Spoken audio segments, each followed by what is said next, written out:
Matapos ang matagumpay na panalo ni Mika Salamanca bilang big winner ng Pinoy Big Brother, tila napapansin ng marami na hanggang ngayon ay wala pa rin itong bagong proyekto sa GMA Network. Bagay na ikinadismaya ng kanyang mga taga-suporta. Sa social media, naglabasan ng mga post ng fans na humihiling sa GMA na bigyan ng pagkakataon si Mika na maipakita muli ang kanyang talento sa harap ng kamera.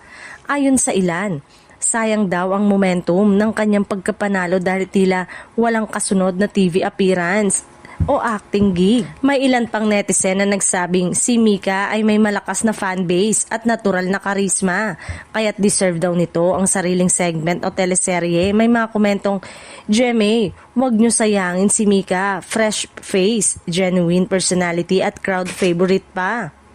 Sa kabila nito, nananatiling tahimik ang GMA Network at pati na rin si Mika tungkol sa mga balita ng kanyang susunod na proyekto. Ilan naman sa mga malalapit sa kanya ang nagsabing maaaring pinaghahandaan lamang ang tamang timing ng kanyang comeback.